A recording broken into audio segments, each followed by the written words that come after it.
Nous sommes le 18 Shvat. Nous allons étudier le Daf Kuf Tet Zayin dans Masechet Yevamot. Et nous commençons à Haogita de Ishtekah.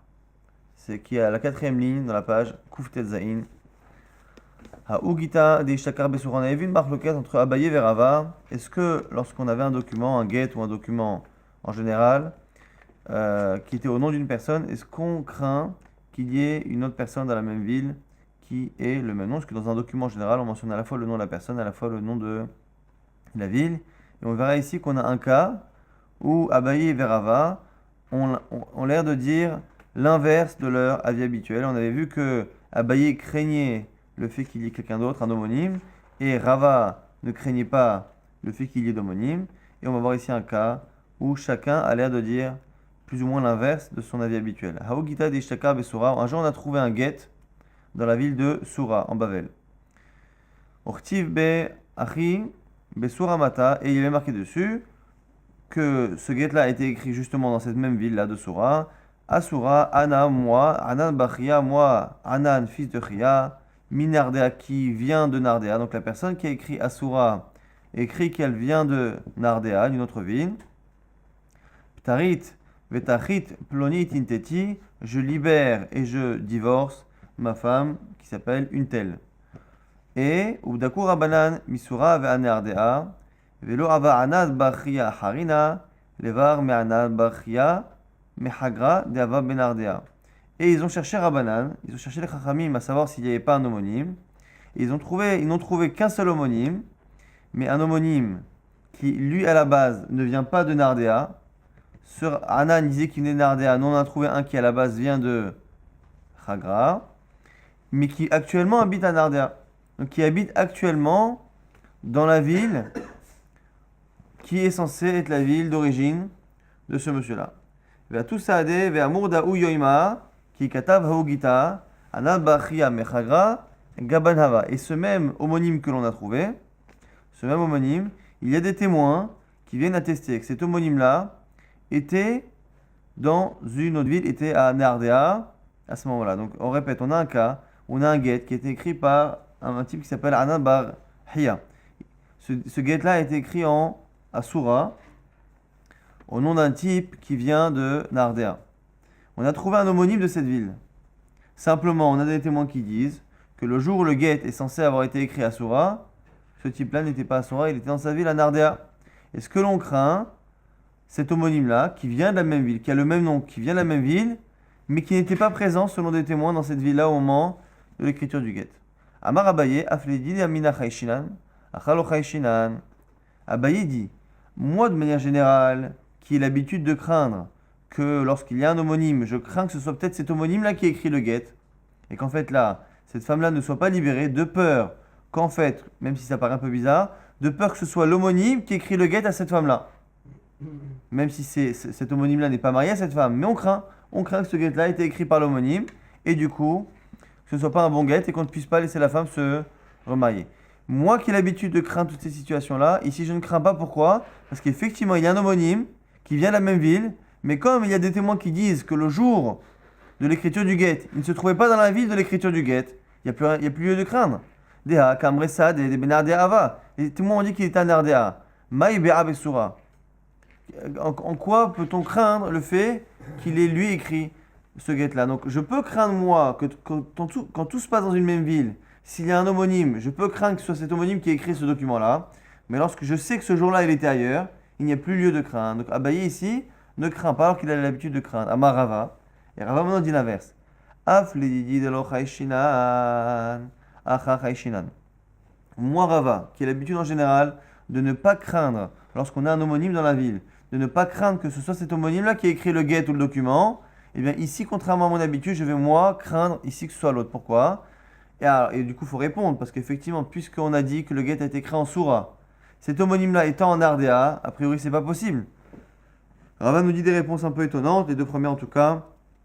Dilma begamla parha azal. Peut-être qu'il a voyagé de Soura à Nardea en chameau volant. Alors, chameau volant, nous dit Rashi, c'est un chameau très rapide, qui est rapide comme un oiseau. Donc c'est une manière de dire que peut-être qu'il a pris les moyens de transport les plus rapides. J'ai regardé, il y avait à peu près 180 km entre Nardea et Soura, et la vitesse de trot du cheval elle est à peu près de 15 km. Donc, alors ici dans un chameau, je n'ai pas regardé, mais on peut imaginer que ce soit un peu moins rapide. Au trot, en tout cas, donc quoi qu'il arrive, ça peut mettre 10-15 heures. Imaginons qu'il ait pris même plusieurs chameaux les uns après les autres, et il s'est arrangé pour faire le record dans la distance, et du coup, il a réussi à y aller. Ça, c'est la première explication. Inami ou sinon Bekfitsa. Dès qu'il a eu Kfitsata derrière, il a utilisé le Shem d'Akadosh Baruch Hu et il a réussi à raccourcir la route. Alors, ça paraît un peu étonnant d'imaginer qu'on va craindre, surtout pour Rava qui en général ne craint pas dans la même ville. Ici, il va craindre.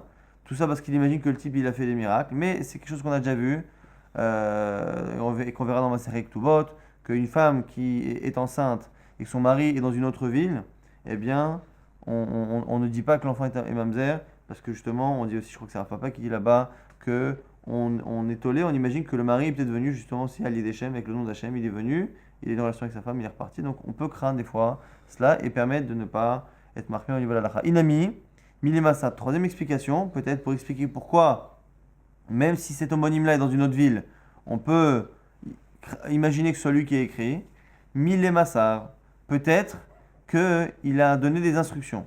Qu'il a mal ou Rav les Safré, comme ce qu'il a dit Rav à Safré, au Sofrim. C'est-à-dire, comme ce que disait Ravuna aussi au Sofrim, qui itnechu beshili, ktovu beshili, afalgav, dimim seran mile, behini. Il disait au Sofer, lorsque vous écrivez un get dans une ville qui s'appelle Chili, pas la pays, qui s'appelle Chili, même si le mari vous a ordonné de faire d'écrire le get dans une autre ville, qui s'appelle Hini par exemple, si vous êtes, le mari vous a dit dans la ville de Hini, écrivez-moi un get, mais que le moment où vous écrivez le get, vous vous trouvez dans une autre ville, eh bien il faut que vous écriviez la ville dans laquelle vous vous trouvez au moment de l'écriture, et non pas au moment où ça a été ordonné. Ve kitnechu behini, ktovu behini, afalga demim serad mile beshili. Et pareil, lorsque vous écrivez un get en Hini, même si on vous l'a dit lorsque vous étiez dans la ville de Chili, eh bien, vous devez créer la ville dans laquelle vous vous trouvez. Donc du coup, on peut imaginer que le mari, l'homonyme, qui est à Nardea, avait dit la veille au Sofer, écoute, tu vas m'écrire un get. Le Sofer, entre-temps, il est rentré chez lui, il a écrit le get, donc dans la ville de Soura. Donc c'est pour ça que c'est marqué dans la ville de Soura, moi, un tel, écrit, et il se peut que ce soit l'homonyme qui l'ait fait, donc à distance. Et donc du coup, même selon Rava, qui en général ne craint pas que ce soit un homonyme qui est écrit, ici, on le craindra. Hier, on avait dit dans la fin du DAF qu'il y avait une histoire avec un type qui avait laissé en gage, il avait laissé un objet chez quelqu'un, il avait laissé des zareh, des shumsheme, des graines de shumshemin, de sésame. Et quand il était revenu, il avait dit, bon, rends-les-moi. Et l'autre, il lui a dit, mais tu les as déjà reprises. Il dit, mais qu'est-ce que tu racontes? Je me rappelle qu'il y avait exactement, donc on donne un exemple, exactement 151 graines de sésame. Et regarde, dans ton amphore, il y a exactement le même nombre. Ne me dis pas que c'est pas les miennes. Il lui dit, non, il n'a rien mis, j'ai aucun problème. Je te dis que c'est pas les mêmes. Tu les as reprises, c'est 151. Et moi, j'en ai racheté 151. Et là, maintenant, ce sont les miennes. Et on avait dit, on avait une marloquette. Est-ce que l'on craint effectivement le fait qu'il les ait enlevés et remis d'autres ou pas? Rav Yemar Amar, le Rachina ne rentre encore une marloquette. Rav Yemar, il dit qu'on ne craint pas cela. Rav Amar, Rachina, oui, on craint qu'il les ait enlevés et qu'il en ait mis d'autres. Veilcheta, Rachina, et finalement, la lacha, elle est que l'on craint qu'il les ait enlevés. Et donc, s'il les a enlevés, eh bien, du coup, il n'est pas obligé de payer parce qu'on peut imaginer que ce sont d'autres graines de shumshemin. On avait dit dans la Mishnah que lorsqu'une femme témoigne et dit que son mari est mort, on la croit, à deux conditions. Qu'il n'y ait pas de guerre dans le monde à ce moment-là, et autre condition, qu'il n'y ait pas de dispute entre son mari et elle. S'il y a une dispute entre son mari et elle, eh bien on ne la croit pas. La Gemara, déjà, commence par définir quel est le niveau de dispute demandé. Echidame ktata benole bena. Quel est le niveau de dispute nécessaire pour qu'on puisse ne plus croire à la femme lorsqu'elle dit que son mari est mort? Amar Rav Yehuda Amar Shmuel, première réponse simple de Shmuel, Beomeret le Barla, Garcheni. Il y a des petites disputes, et il y a un moment donné dans les disputes où la femme dit divorce-moi. Elle fait une demande ou un ordre à son mari, divorce-moi. L'Agma répond Kulhunami Amroachi. L'Agma dit mais attends, mais toutes les femmes disent ça quand elles s'emportent. C'est pour ça que Masechet Nedarim, les Nédarim qui étaient faits par emportement, je m'interdis ça à toi, je te parle plus, je rentre plus chez toi, je te touche plus. Les Nédarim sont dans Seder Nashim, dans les Gmarot qui parlent des femmes, parce qu'on part du principe que les femmes ont plus tendance à s'emporter. Et donc du coup, la Gemara répond que la phrase « divorce-moi » n'est pas une preuve qu'il y a une dispute assez sérieuse pour que la femme en vienne jusqu'à mentir ou exagérer par rapport à la mort de son mari. Donc la Gemara dit autre chose. Et là, ce qu'il a voulu dire, Beomeret le Ba'ala, Gerashtani. Sûrement ce qu'il a voulu dire Shmuel, c'est pas divorce-moi, c'est Gerashtani, tu m'as divorcé. Avec un taf de différence, c'est-à-dire que c'est une femme qui en est arrivée à trouver un stratagème pour faire croire aux autres ou à son mari qu'il a divorcé. Peut-être que son mari avait un peu bu et que ils se sont disputés, qu'elle essaye de lui faire croire après, tu m'as divorcé. Donc en fait, elle est déjà rentrée dans une autre phase où elle cherche des stratagèmes pour essayer d'être réellement divorcée. Et là, c'est un niveau de dispute tel que cette femme-là, on commence à se dire qu'on ne la croit plus lorsqu'elle dit que son mari est mort. L'agma a un problème maintenant. Elle dit, mais attends, la femme qui dit, Gerashtani, tu m'as divorcé, elle est néménette à la base, on la croit. On va le voir tout de suite. Et donc si on la croit, comment on peut parler d'un cas où la femme auparavant elle a déjà dit Gerashtani et maintenant on se pose la question quand elle revient quelques mois après qu'elle nous dit son mari est mort. Et qu'est-ce qu'on s'en fiche de la croire si son mari est mort ou pas? Puisqu'elle nous a dit il y a quelque temps que son mari l'a divorcée et qu'on la croit, elle devrait aujourd'hui être libre en tant que divorcée et non pas en tant que veuve. Moi, il n'a qu'Amina pour les Kohanim. C'est que si c'est Mishum Gerashtani, mais bon, ça a été Megourechet, elle ne peut pas être Kohanim. Elle m'a dit Velemna, on devrait la croire. Mide Ravamnuna, comme Ravamnuna, Damar Ravamnuna, Isha Shamra le Ba'ala Gerashtani, une femme qui a dit à son mari, tu m'as divorcé, Ne'emenet, pourquoi? Elle est crue. Chazaka Enisha Me'iza Paneha, Bifne Ba'ala. Parce qu'on a une présomption, on imagine qu'une femme n'oserait jamais dire un mensonge pareil devant son mari. Elle va au Beddin, son mari est présent, elle ne peut pas le regarder en face et lui dire, tu m'as divorcé si ce n'est pas vrai. Donc on a une présomption que c'est vrai. Du coup, puisque toute femme qui dit à son mari, tu m'as divorcé, on la considère comme telle et on la divorce et on la libère. Quelle est la question? Quand est-ce qu'on peut avoir la pratique de cette femme-là donc, si c'est ça la définition de la dispute, cette femme-là qui a eu une dispute, elle revient nous dire que son mari est mort. Mais la question ne se pose pas, elle est divorcée. Donc la Gemara dit quoi? La Gemara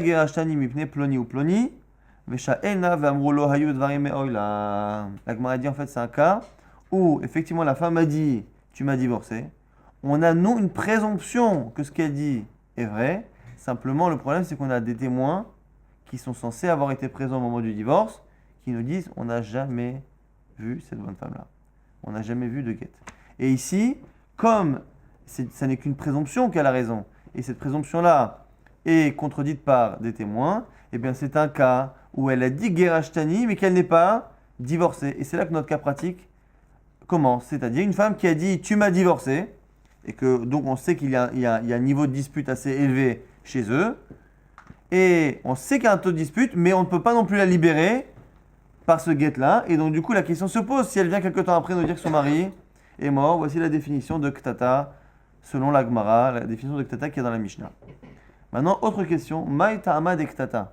Pourquoi lorsqu'une femme vient dire que son mari est mort et qu'à la base ils étaient disputés, pourquoi on ne la croit pas? On avait dit que lorsqu'on est en temps de guerre, pourquoi on ne la croit pas? C'est parce que la femme en temps de guerre, en temps de famine, en temps d'épidémie, on avait dit, on a peur que la femme, lorsqu'elle dit que son mari est mort, en fait elle n'a pas vu son mari mort, simplement elle l'a vu dans une situation compliquée, en temps de guerre, en temps de famine, et elle s'imagine qu'il n'a pas pu survivre. Et en fait, elle nous témoigne quelque chose qui n'est pas un vrai témoignage. Elle a en fait imaginé que, c'est-à-dire qu'elle a arrondi les angles. Et ici, quelle est la raison pour laquelle on ne la croit pas lorsque son mari, elle dit que son mari est mort et qu'il y a une dispute? Marloket, Rav Chanina Amar, Mishum de Meshakra, Rav Shemi Barashi Amar, Mishum d'Amra Bededame. Rav Chanina dit, on a peur qu'elle mente. De A à Z. C'est pas que là encore une fois c'est une femme qui fait un témoignage qui n'est pas très précis, très rigoureux. On avait dit dans le cas d'une guerre ou dans le cas d'une famine, on a peur que son témoignage ne soit pas rigoureux. Elle imagine qu'il n'a pas survécu à l'incendie, elle imagine qu'il n'a pas survécu à la guerre, mais elle l'a pas vu, ça manque de rigueur. Alors Khalina dit non, ici dans le cas de dispute, on a peur que comme elle déteste son mari, parce qu'ils sont disputés, elle le déteste, elle ment. Alors vous allez me dire mais si elle ment, elle n'est pas elle n'est pas après autorisée réellement. Donc c'est quoi son but? On avait vu que lorsqu'une femme se marie sur un témoignage, même le sien, et que son mari revient après, c'était quoi la punition? C'est qu'elle est interdite au nouveau et qu'elle est interdite à son ancien mari. Et bien du coup, Rav Chania, il pense qu'elle déteste tellement son mari qu'elle fait exprès de mentir. Comme ça, on va l'autoriser à se marier. Son mari va revenir et elle lui sera interdite et elle aura réglé le problème. Ça, c'est le premier avis de Rabbi Hanina. Rav Shimi Barashi, il dit Mishum Damra Bedame, non. Rav Shimi Barashi dit que non, c'est pareil que dans le cas de guerre et dans le cas de la famine ou des incendies. On craint encore une fois que comme il y a une dispute, elle n'irait pas jusqu'à le détester au point de mentir pour lui être interdite. Non, simplement, comme elle le déteste et qu'elle n'a pas très envie de se retrouver avec lui, eh bien, elle va imaginer que, vu la situation dans laquelle elle l'a laissé, elle va encore imaginer qu'il est mort. Ça ressemble exactement au cas là-bas de la guerre. Il m'a dit, Maï ben Ayumai, c'est quoi la nafkamina? Quelle est l'incidence halachique entre le fait de penser que la raison pour laquelle je ne crois pas une femme qui était disputée avec son mari, pourquoi je ne la crois pas? Soit parce que j'ai peur qu'elle mente, soit parce que j'ai peur qu'elle exagère. C'est quoi la nafkamina entre les deux? C'est que pour mentir, exagérer, il faut un niveau de haine différente. Exagérer, c'est quelque chose qui est inconscient. C'est comme elle est fâchée contre son mari, elle va elle-même se persuader qu'elle l'a vu mort, parce qu'en fait elle l'a vu dans une situation, donc elle va juste exagérer. Le mensonge est moins fort. Mais là, mentir, inventer de A à Z le fait que son mari est mort, et en plus avoir derrière la tête le fait que le mensonge va être finalement démasqué, et donc elle va être interdite à son mari. Là, ça demande, c'est du mensonge avec préméditation, ça demande une haine plus grande, et du coup, ça ne peut être le cas que quand c'est elle qui à la base a créé la dispute. Par contre, si c'est lui qui a initié la dispute, eh bien, on voit qu'à la base, c'est lui qui a plus un problème qu'elle. Ça veut dire que si c'est pas elle qui a commencé la dispute, on ne peut pas imaginer qu'elle a eu une haine telle qu'elle pourrait en arriver à mentir pour se faire interdire. Et voici la nafkamina qui est entre les deux, Tamim, que si c'est lui qui a fait la dispute, eh bien, selon le premier Rav Hanina, on la croirait, parce qu'on ne peut pas imaginer qu'elle aille jusqu'à mentir, et selon Rav Shimi, on ne la croirait toujours pas. Maintenant, autre question. On avait vu que la femme, lorsqu'il y a une dispute, on ne la croit pas. Maintenant, un témoin. Un témoin qui vient dire j'ai vu le mari de cette femme qui est mort. Et par ailleurs, on sait que ce mari et cette femme-là étaient disputés. Est-ce que le fait qu'il y ait une dispute nous empêche de croire un seul témoin? Alors vous allez me dire à la base, cher, quel est le rapport? Puisque normalement, la raison pour laquelle on ne croit pas à la femme, c'est que la femme, elle vient elle-même témoigner que son mari est mort. Donc quand elle vient témoigner que son mari est mort, je crains, selon les deux avis qu'on vient de citer, je crains qu'elle mente ou qu'elle exagère. Pourquoi? Elle va mentir parce qu'elle ne veut plus de lui, elle va exagérer parce qu'elle ne veut plus de lui. Mais là, le témoin qui vient, qui est extérieur, qu'est-ce que ça peut lui faire que la femme soit disputée avec son mari? En quoi le fait que la femme soit disputée avec son mari va me faire croire que le témoin mente? Et en fait, on revient à une question qui revient depuis toujours. Depuis le départ, lorsqu'on a vu il y a deux chapitres, qu'on croit un seul témoin pour libérer une femme, quelle est la raison principale pour laquelle on croit un seul témoin? Est-ce qu'on croit un seul témoin parce qu'on part du principe que ce témoin-là, il a tellement peur d'avoir honte que le mari revienne, qu'il va faire attention à ce qu'il dit? Donc, est-ce que finalement, l'essentiel de la halakha, on l'apprend de l'honnêteté qu'on pense avoir chez le témoin? Ou est-ce que l'essentiel, c'est pas le témoin? C'est parce qu'il y a le témoin, et d'un autre côté, la femme, elle a tellement peur que son mari revienne, puisqu'on a rajouté beaucoup de punitions dans le cas où le mari revient, qu'elle s'est mariée entre-temps. C'est en fait, on s'appuie sur le fait qu'à la fois le témoin soit honnête, mais aussi et surtout que la femme va enquêter. Et du coup, si on dit qu'on croit un seul témoin général, grâce au fait qu'on se repose sur le fait que la femme va vérifier, dans le cas où la femme est disputée, eh bien on ne peut pas compter sur elle pour vérifier la véracité des dires du témoin. C'est lâché là. Et les khad biktata ma'ou, lorsqu'il y a un seul témoin qui sont disputés, c'est quoi la lacha? La question qu'on pose depuis toujours. Est-ce que la raison pour laquelle on croit un seul témoin, c'est parce que puisque c'est une vérité qui sera révélée au grand jour, si il dit que le type est mort et qu'il n'est pas, le type reviendra. et donc du coup on croit le témoin parce qu'il a peur que le mari revienne, et à ce moment-là, eh ben, cette némanoute-là, cette honnêteté-là, je n'ai pas lieu de la remettre en cause lorsque le mari et la femme sont disputés, parce que le témoin est extérieur. À Hanami, pareil aussi, l'homme et chacun. Odilma ou peut-être que non. Lorsqu'on croit un témoin, c'est aussi et surtout parce que je compte sur la femme pour faire une vérification, une enquête, et là ici je ne peux pas compter sur elle parce qu'elle déteste son mari. Odilma ta'amad elechan meiman mishum dehi. Daika Menseba, parce qu'en fait on compte sur le fait qu'elle aille vérifier. Le Daika Menseba, et là ici, comme elle en disputé avec son mari, elle ne va pas vérifier. Teikou, il n'y a pas de réponse. Pas de réponse sur ce sujet-là. On avait vu dans la Mishnah que Rabbi Yehuda n'était pas d'accord. Rabbi Yehuda disait qu'une femme qui vient, même si c'est pas en temps de guerre, même s'il n'y a pas de dispute, une femme qui vient nous dire froidement que son mari est mort, on ne la croit pas, si ce n'est qu'elle vient bocha en train de pleurer, les vêtements déchirés, endeuillée.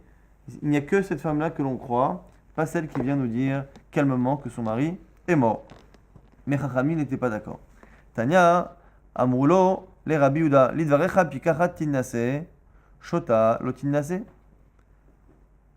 Objection de Chachamim, c'est que selon ce que tu dis, puisque finalement on ne peut la croire que si par ailleurs il y a des signes qui prouvent que son mari est mort, quels sont ces signes?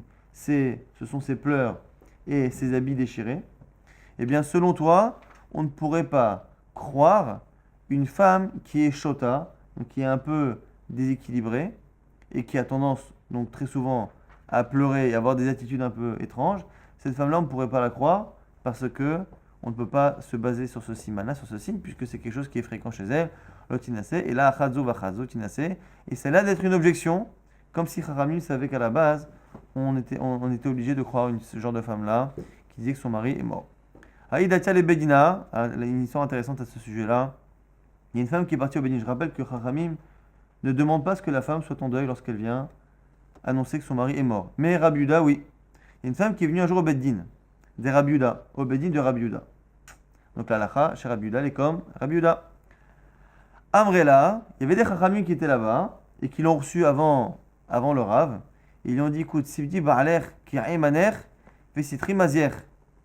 Il lui dit, écoute, change de voix, pleurniche un peu, déchire tes vêtements et viens devant Rabbi Yehuda, Avel Vahafoui Roche, viens avec un look un peu plus endeuillé. La Gemara dit quoi? Alfoua Shikra, qu'on apprend aux gens à mentir avant d'aller au Beddin. La Gemara dit, Inu Kerabana Zviralehu, Amre Ta'avedachi Kechi Deleshria. Eux, ils pensent comme Chachamim, mais ils ont dit, écoute, là tu vas chez Rabbi Yehuda, si tu vas comme tu es, tu ne passeras pas. Et au passage, ça paraît étonnant, mais on apprend une halakha extraordinaire qu'on aurait le droit, lorsqu'on pense que la halakha elle est X, on a le droit d'apprendre à quelqu'un à mentir à un autre beddin qui lui n'autorise que Y. Il a le droit de mentir et de se faire passer pour Y pour être autorisé, parce que dans tous les cas, moi je pense que X est autorisé. Ça paraît étonnant, mais c'est ce qu'on apprend de ce marché-là du beddin de Rabbi Yehuda. Nouvelle Mishnah, Beit il alomrim lo shamanu, et la beva'a mina katsir, botam dina, ou kma seshaya. Au départ, on a vu que Chachamim ont fait exprès de croire un seul témoin. Maintenant, le fait de croire la femme elle-même, ça paraît étonnant. À partir de quand Chachamim ont cru un seul témoin? À partir d'une histoire. Un jour, une femme qui revenait des vendanges, enfin de la récolte en tout cas, et elle était dans le même pays que son mari, et elle est venue nous dire que son mari était tati, on verra l'histoire un peu plus tard. Voilà. Et de là, Chachamim ont décidé d'autoriser les femmes qui témoignent sur leur mari. Beth Hillel à la base pensait que puisque cette autorisation-là de croire une femme qui témoigne sur la mort de son mari est successif à une histoire qui s'est passée, très souvent lorsque les Chachamim créent une interdiction ou une autorisation, ce qui est plus rare, mais ou une autorisation successivement à une histoire, très souvent, comme c'est aussi et surtout comment dire, un souvenir, une manière de se souvenir de cette histoire-là, eh bien, très souvent, on n'autorisera que un cas qui ressemble à ce cas-là. Donc, ce que dit Beth Hillel, cette femme-là, elle revenait de la récolte et elle témoignait sur un mari qui était dans le même pays. Eh bien, moi, je pense, Beth Hillel, nous, on pense que Chachamim, du coup, n'ont autorisé que des cas similaires. Il faut que la femme, elle revienne de la récolte et pas d'autre chose, et que ce soit dans le même pays. Ça, c'est Beth Hillel. Beth Shammai, qui seront plus mekilim, ils seront plus cool ici. Amolem Beth Shammai, Achat haba mina katsir, vachat haba mina zetim, vachat haba mina batsir, vachat haba mimdalem dina. Bet Shammai dit, mais ça n'a pas de sens. Qu'elle vienne d'ici ou d'ailleurs, qu'elle vienne récolter le blé, les raisins, les olives, ou qu'elle vienne de ce pays-là ou d'un autre pays, ça ne change rien. Lo diberu chachamim bakatsir, et la behove chachamim n'ont donné ce cas-là que parce que c'est le cas classique, et c'est comme ça que ça s'est passé. Chazru bet Hillel, les horot que Bet Shammai, et chachamim ont fini par être d'accord et avouer, et être d'accord avec Bet Shammai, donc finalement, on autorise des femmes qui viennent de n'importe où, qui témoignent que leur mari, d'où la Mishnah qu'on a vu précédemment, une femme qui vient Mimdinatayam, qui vient d'un pays lointain de l'autre côté de la mer, qui dit que son mari est mort, on la croit. Tanya. Amoulahem Bet Shammai, mais maintenant, avant que Bet Hillel revienne sur leur avis, il y en a une braïta qui nous rapporte un peu le Masa Umatan, la discussion entre Bet Shammai et Bet Hillel. Amoulahem Bet Shammai et Bet Hillel. Bet Shammai ont objecté à Bet Hillel. Il dit vrai, Chemeni Ela Ketzir Chitim, Tsir Seorim Minaïn, En Ela Kotser, Botser, Moser, Goder, Oder, Minaïn. Bet Shammai dit attends, selon vous Bet Hillel, où Chachamim n'ont autorisé qu'un cas similaire, il faut vraiment que ce soit similaire à 100%. Donc elle, quand elle était revenue de la récolte des blés. Donc selon vous, si maintenant elle est revenue, elle est partie faire les vendanges, donc elle est partie couper les raisins, ou elle est venue Moser prendre les olives, ou Goder c'est les dattes, vous allez faire une différence. Ça n'a pas de sens. Vous êtes d'accord que ça n'a pas de sens de faire une différence entre une femme qui vient récolter ce fruit-là ou un autre, ça n'a pas de sens. Et la Maaseh Shaya avec Katsir. Donc tu es obligé de dire que le Maaseh, l'histoire s'est passée comme ça, mais qu'en fait, aujourd'hui, on autorise tous les cas, même si ce n'est pas le cas similaire. À Hanami, vous êtes obligé de dire pareil. Maaseh Shaya Botamdina, Veodine Kulu, pareil. T'as qu'à dire que là-bas, à l'époque, lorsque la femme est revenue, elle parlait d'un mari qui était dans le même pays que nous et qu'elle actuellement, mais qu'en fait, les Chachamim maintenant autorisent tous les cas. Et là-dessus, qu'ont répondu Bet Hillel sur le coup? Bet Hillel, Botam Dina, Nishrichi Inche Mirtat, Mimdina Lemdina Acheret, Lo Shrichi Inche Lo Mirtat. L'Agma dit non. Bet Hillel là-dessus peuvent répondre en disant quoi? En disant que non, même si ça n'a pas de sens de faire de différence entre une femme qui est venue couper des raisins, des dattes ou des olives, par contre, le fait de faire une différence entre le même pays et un autre pays, c'est différent. Pourquoi? Parce que lorsque la femme, elle témoigne que dans ce pays-là, son mari est mort, la femme, elle sait que dans le même pays, il y a beaucoup de circulation de gens. Et donc, si elle témoigne que dans une autre ville de ce pays-là, son mari est mort, eh bien, si elle ment, elle sait qu'il est assez probable que des gens de cette ville-là, qui est dans le même pays, puissent un jour venir dans la ville des Chachamim et dire mais pas du tout. Dans cette ville-là, on a vu ce mari n'est jamais mort, ou ce mari est mort 10 ans après et elle a menti. Et du coup, elle a peur. Alors que si elle témoigne sur un pays étranger, on a lieu de craindre que, justement, comme elle ne craint pas que d'autres personnes puissent venir prouver qu'elle mente, et bien du coup, elle n'aura pas peur et elle mentira. Ce serait pour ça que Bet Hillel dirait que dans un autre pays, on ne la croit pas. Ou Bet Shammai répond, Achanami Shriche Shairata, il dit même dans un autre pays, il y a assez de liens économiques qui font que les gens voyagent de pays en pays, à part les pays qui sont en guerre, lorsqu'on n'est pas en temps de guerre, et que les gens voyagent, nous dit Bet Shammai finalement que même entre deux pays, il y a assez de circulation pour que la femme ait lieu de craindre, encore une fois, même si elle n'est pas sûre qu'on va prouver que c'est faux. Elle a tellement peur qu'on prouve que c'est faux, puisqu'on a dit encore une fois que dans le cas où elle s'est mariée sur la foi d'un témoin ou de son propre témoignage, et que son mari revient, ou qu'on prouve que son mari est vivant, la punition est terrible. Au niveau des ktubot, au niveau des héritages, au niveau des remariages, au niveau des mamzerim, les Chachamim ont vraiment chargé pour justement lui faire se rendre compte de la responsabilité qu'elle porte lorsqu'elle témoigne, lorsqu'elle écoute un seul témoin. Et du coup, le simple fait qu'entre deux pays, il y ait des gens qui voyagent, ça suffit pour lui faire peur, comme ça que pense Bet Shammai et comme ça que pense Bet Hillel à la fin. Maïma Shaya. Maintenant la Gemara dit bon, enfin, c'est quoi cette histoire? Quelle est l'histoire qui a été le point de départ de cette Nehemanut, de cette foi que l'on a dans le témoignage d'une femme? Le fait de croire un seul témoin, on l'a déjà vu, mais le fait de croire la femme elle-même, d'où ça vient? Maaseh Shaya, Dama Rav Yehuda Mar Shmuel, on a dit dans Shmuel. Shilfe Keitzir Chitin Hayu. Un jour, à la fin de la récolte des blés, Alcho Asara Ben Adam Liksor Chitim. Il y a 10 personnes qui sont parties récolter le blé. Neshachon Achash Lechad Mehen Umet. Et il y a un des 10 qui a été piqué par un serpent. Uvat Ishto Veodia Ale Bedin. Et il y a sa femme qui est venue dire au Bedin, mon mari est décédé. Veshalchum Tsaou Kidvaria. et le Bedin est parti vérifier, et ils ont vu effectivement que c'était vrai. Botasha Amu Haisha Shamra Med Bali. Ces deux-là, ils ont dit voilà, de cette histoire-là, on peut apprendre qu'une femme en général, lorsqu'elle dit que son mari est mort, on peut la croire. De là, à partir de là, ils ont dit à partir de maintenant, Mikan ou là-bas. Donc, on a dit que c'était quelque chose de logique, mais ils ont attendu une histoire pour faire le point de départ, une histoire connue. Et du coup, ils ont dit à partir de maintenant, on croit les femmes qui disent que leur mari est mort. Med Bali, on peut même faire Yiboum. La Gemara maintenant va essayer de mettre en corrélation cette marloquette-là qu'on a ici, à la base en tout cas entre Beth Hillel et Beth Shammai, même si Beth Hillel à la fin sont devenus comme Beth Shammai, mais à la base, Beth Hillel disent que l'autorisation de Chachamim doit être ressemblante au cas qui a justement généré cette autorisation, et selon Beth Shammai, pas du tout, ça s'est passé comme ci, comme ça, mais à partir de ce moment-là, à partir de maintenant, on croit toutes les femmes. Et on verra qu'on a la même marloquette sur un sujet complètement différent. Nema Rabbi Chanina ben Akiva vers Rabbanan.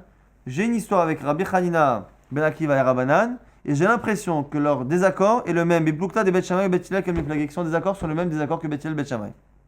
Pourquoi? Détania, il y a une braïta qui dit Lo issa adam mechatat ve'efer chatat ve'avirem beyaden besfina. Il y a une histoire qu'on verra dans la suite où un jour quelqu'un a pris de l'eau qui allait servir justement pour le maasé de Paradouma, et donc pour purifier quelqu'un avec les mechatat justement, et il a pris cette eau-là sur un bateau, et elle a été impurifiée, elle a été rendue impure.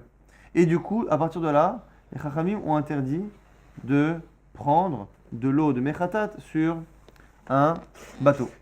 Et vous allez voir qu'il y a une marloquette là-dessus, que cette marloquette ressemble à celle entre Beth Hillel et Beth Shammai.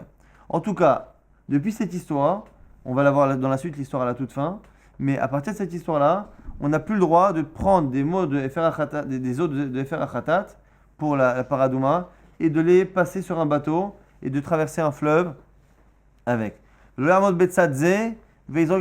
même pas le droit de prendre cette eau-là imaginons dans un sac ou dans un keli qui serait bien hermétique et de le lancer de part et d'autre du fleuve. Il ne faut pas non plus qu'il passe le fleuve de cette manière-là. Velo yishitem al pene amaim, velo yarkivem, on n'a pas le droit de les faire flotter sur l'eau. Velo yarkivem, al gabe lo gabe mema velo gabe chavero, on n'a pas le droit de les mettre ni sur, on n'a pas le droit de se mettre sur un animal et de passer avec le cheval ou l'animal dans l'eau avec les mechatat sur nous. Et là, imken ayuraglav, dans Grod Bakarka, la seule autorisation c'est si la personne qui porte les mechatat, elle a les pieds sur terre. Elle a les pieds qui touchent le fond du fleuve. Aval ma'aviram à la gesher, mais on a le droit de le passer sur un pont. Et Khadiaden vechach anarot, et ici ça concerne tous les fleuves.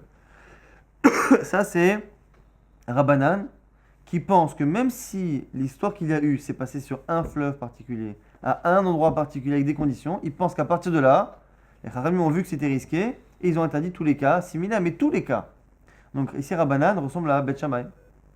Ici c'est pour une interdiction, là-bas c'était pour une autorisation. Mais en tout cas, d'une histoire, on a créé une halakha, mais la halakha, elle sort du domaine strict et du cas strict qui s'est passé à la base. Rabbi Chanina ben Akiva, Rabbi Chanina ici, dans cet interdit, va avoir le même type de raisonnement que Beth Hillel, c'est-à-dire qu'il va penser que la halakha qui découle de cette histoire, elle est copier-coller, elle ressemble réellement au cas qui s'est passé. Omer, l'Omu et la Yarden, ou Bisfina, ou Kemase Shaya. Ça s'est passé dans le Jourdain, c'est dans le Jourdain. Ça s'est passé sur un bateau, c'est sur un bateau. Mais celui qui traverse à dos de cheval, ou d'une autre manière, ou qui n'est pas sur le Jourdain, qui est sur un autre fleuve, il n'y a pas de problème. Donc on retrouve a priori Rabbi Chanina ben Akiva comme Beth Hillel et Rabbanan comme Beth Shammai. Lima Rabbanan, a priori on a dit que Rabbanan, il a marqué Beth Shammai, c'est Beth Shammai. Mais Rabbi Chanina ben Akiva, il raisonne comme il a marqué Beth Hillel. La Gemara dit non, pas du tout. Vous allez voir que les raisons de Beth Hillel et Beth Shammai sont indépendantes de cette histoire-là. Amrelach Rabbanan, Anna. Rabbanan qui, dans le cas là-bas du bateau, disent que même si le bateau ça s'est passé dans un cas précis, moi je pense que l'interdit est généralisé à tous les cas. Moi qui pense ici qu'on généralise, eh bien même Beth Hillel qui dans le cas là-bas de la bonne femme qui a témoigné sur son mari, même si là-bas Beth Hillel disent que là-bas on ne généralise pas, même Beth Hillel serait d'accord ici avec moi que on doit généraliser. Pourquoi? Ad kalo kamar bet Hillel atam ela mishum de mirtat, bemakom karov mirtat, bemakom rachok lo mirtat. Acha, mali yarden, malish anarot. Celui qui pense que de manière générale on généralise, lorsqu'on fait une halakha, on généralise toujours. Il dit, tout le monde est d'accord qu'on généralise. Ah, mais Bet Hillel, tu as bien vu là-bas qu'il généralise pas dans le cas de la femme. Il dit non, mais là-bas, c'est parce qu'il y a une raison. C'est quoi? C'est parce que dans le cas où la femme elle témoigne d'une ville à l'autre dans le même pays, elle craint que les gens puissent venir témoigner, parce qu'il y a beaucoup de passages entre les villes dans le même pays. Mais entre deux pays, il y a moins de passages. Donc ce qui veut dire quoi? Nous dit Rabbanan, tout le monde est d'accord avec moi que lorsqu'il y a un cas et une halakha qui en découle, eh bien on généralise à tous les cas, sauf encore une fois, lorsqu'il y a une logique de ne pas justement généraliser. Donc dans le cas là-bas de Bethel, il y avait une logique, puisqu'il n'y a pas autant de chances que le mensonge soit révélé lorsque c'est passé dans le même pays que dans un autre pays. Mais sinon, de manière générale, tout le monde, même Bethel, serait d'accord sur le fait que l'on généralise à chaque fois et qu'on ne se limite pas au cas strict comme c'était passé. Vers Rabbi Chanina ben Akiva, et l'inverse. Rabbi Chanina ben Akiva, qui lui, dans la halakha là-bas de la Touma, pense que de manière générale, lorsqu'il y a une halakha qui découle d'un acte, d'une histoire, eh bien cette halakha elle est toujours strictement ressemblante. Eh bien lui qui pense qu'on fait toujours des halakhot qui sont strictement ressemblantes, il dira que même Bet Shammai, qui dans le cas de la femme, il a généralisé, là-bas c'est une exception. Et que tout le monde sera d'accord avec moi qu'il faut généraliser de manière générale. Pourquoi? Ce que je dis c'est comme Bet Shammai. Pourquoi là-bas Bet Shammai ils disent que on peut croire tous les types de femmes? C'est parce qu'à la base, c'est un peu ce qu'on disait tout à l'heure. Même si, c'est quoi l'histoire là-bas? C'est une femme qui a témoigné que son mari est mort. Ah, et on a vérifié, c'était vrai. La femme dit, tiens, comme on a vu une femme qui a dit la vérité, on va croire toutes les femmes. Ça n'a pas de sens. Autant dire, voilà, l'histoire qu'on a vue là pour la Touma, il y a eu un jour quelqu'un qui a pris de l'eau de Mechata sur un bateau qui est devenu impur. Ouh là là, on a vu qu'il y a un risque. Dans le doute, on interdit de faire ça. Mais à l'inverse maintenant, on a vu un jour qu'une femme a dit la vérité, donc maintenant on va croire toutes les femmes, ça n'a pas de sens. Et là, on est obligé de dire que Bet Shammai, la raison pour laquelle on croit cette femme-là, et donc la raison pour laquelle on généralise, c'est parce qu'à la base, on sait qu'une femme, avant de dire que son mari est mort, elle a tellement peur d'avoir des mamzerim, mais tellement peur des knasot, des punitions que Rami ont rajoutées, qu'elle va faire attention. Et donc du coup, pourquoi sur le Bet Shammai là-bas on généralise? C'est parce que là-bas, la halakha de croire une femme sur son témoignage, ça n'est pas réellement lié à l'histoire qu'il y a eu. L'histoire qu'il y a eu n'a été que une excuse que Rami ont trouvée pour autoriser une bonne fois pour toutes. En fait, c'est comme si Rami voulait croire ces femmes-là, mais qu'ils avaient peur que les gens trouvent ça un peu bizarre. Ils ont attendu le fait qu'une femme le dise, que tout le monde vérifie que c'est vrai, et ils en ont profité pour autoriser quelque chose qu'ils voulaient autoriser depuis toujours. Mais l'essentiel, finalement, cette halakha-là, ne provenant pas de l'histoire, parce que c'est pas parce qu'une femme dit la vérité que tout le monde le dit. Donc, vu que la raison pour laquelle on croit les femmes, ce n'est pas à cause de l'histoire, on peut comprendre pourquoi Bet Shammai dit que ce n'est pas lié à l'histoire. Malim makom karov, malim makom achok, soit près ou de loin, ça ne change pas. Acha, mishum maase shaya, biaden o besfina, lava maase gazor avanan, mish anarod, de lava maase, lo gazor avanan. Mais Rabbi Chanina dira que même Bet Shammai qui généralise là-bas, c'est d'Afka là-bas, mais dans le cas chez nous du bateau, l'histoire s'est passée sur. Dans un cas, eh bien on ne craindra que ce cas-là. Alors maintenant, au passage, la Gemara nous dit c'est quoi cette histoire? Maï maase shaya, la Marav Yehuda Amara, au nom de Rav, on a dit maase badam echad. Shaya ma'avir mechatat ve'fe chatat be'aden o besfina. Un jour, un homme qui a transporté justement les eaux de chatat par Adouma, il a transporté en bateau d'une rive à l'autre du Jourdain. Venim sakezait minamet tahu bakarkait asfina. Et on a trouvé sur le sol du bateau qu'il y avait un morceau de cadavre, donc qui donnait la touma, et qui donnait la touma à tout celui qui était sous le même oel, sous le même toit. Et qu'est-ce qui s'est passé? En fait, le fait que la personne peut faire avec ses bras, elle peut faire, ou avec le kéli qu'elle a, elle fait ohel. Si la touma elle est en dessous, la touma elle monte verticalement à la shamaïm jusqu'au ciel tant qu'il n'y a pas quelque chose qui fait écran. Et ça fait écran, ça fait ohel. Et donc du coup, les eaux de khatat ont été rendues impures. Et depuis, Amor Hamim, Lo Issa Adam Mechatat, Vefer Khatat, Veavirem Beyarden Bisfina, qu'on n'a plus le droit de faire ça. Et encore une fois, ce qu'on retrouve à la fin, en tout cas, entre Rabbi Chanina et Rabbanan, on a une marque entre les deux. Lorsqu'il y a un cas comme ça, très particulier, et que Chachamim, du coup, en découle un interdit, une marque c'est de manière générale, est-ce que l'interdit reste strictement ressemblant au cas qu'il y a eu ou pas? Et ce que la Gemara nous a dit, c'est que cette marque là est complètement indépendante de celle de Beth Hillel Bet Shammai. Parce que Beth Hillel, Beth Shammai, il peut donner leur avis là-bas, indépendamment de cette logique générale, parce que là-bas, il y a à la fois une raison de généraliser et à la fois une raison de ne pas généraliser, qui est indépendante de cet avis, cette marque générale qui est entre Rabbi Hanina ben Akiva et Rabbanan.